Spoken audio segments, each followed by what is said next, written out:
Good morning! For today's video ay gagawin natin ang Korean egg bread na very famous ito sa Korea. Kagagaling ko lang ng Korea at sabi ng tour guide, wag daw kaming uuwi na hindi to matikman. So ito po yung mga ingredients. Ilalagay ko na lang po sa description ng video na to kung ano yung mga yon. So medyo mas pinaganda ko to, mas pinasarap ko to kaysa dun sa Korean egg bread na natikman namin. Kasi naglagay ako dito ng slice na ham.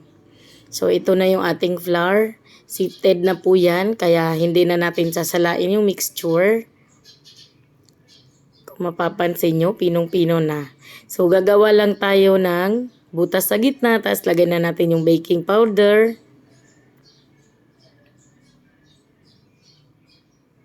Tapos haluin natin.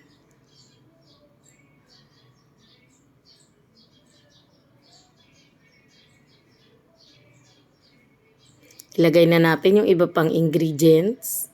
Sugar. Yung mga measurement po yan, tingnan nyo na lang sa description ng video. Nilagay ko na rin po yung konting asin.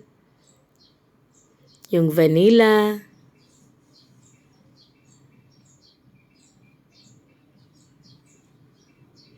Yung 2 pirasong itlog.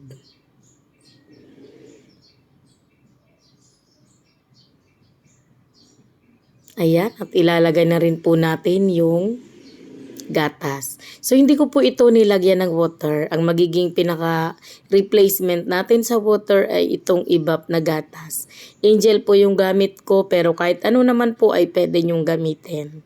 Then haluin na natin. Unahin natin sa gitna kasi nandyan yung sugar saka yung salt kanina. Kaya haluin natin mabuti. So doon sa Korea, niluluto ito sa parang pinaka-oven. Pero since dito sa Pilipinas, bihira naman yung merong oven, kaya itatry natin to na i-steam natin. Kasi ang steamer, lahat halos may mga steamer yung mga bahay kasi pwede mong gamitin yung sa rice cooker. Pero kung wala ka talagang steamer, yung sa rice cooker na steamer, pwede mong gamitin. Pero tayo syempre steamer na totoo yung gagamitin natin kasi medyo marami-rami po itong gagawin ko.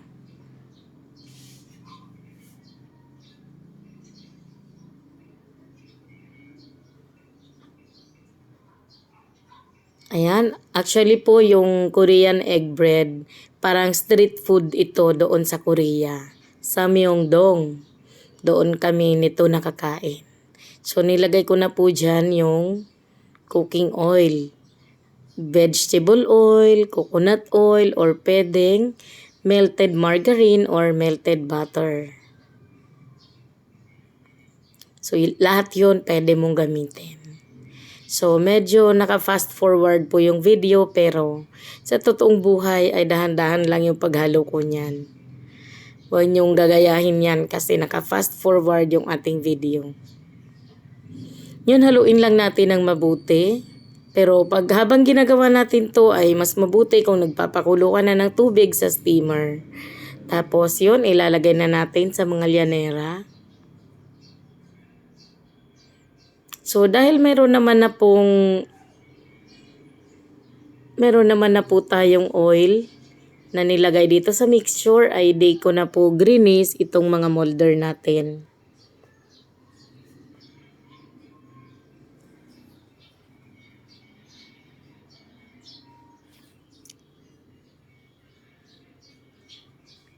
Tapos lalagyan natin ng buong itlog bawat isa. So marami ka talagang itlog na magagamit dito kasi tig-iisa siyang itlog. Kaya mas okay kung small size na lang ang gagamitin mo, lalo na ngayon medyo mahal ang itlog dito sa Pilipinas. So sa Korea po, yung bawat isang ganyan ay nagkakahalaga ng 80 pesos kung i-convert sa pera natin. Pero doon ay 2,000 Korean won. So nilagyan ko siya ng slice na ham, pero doon sa Korea wala po yan.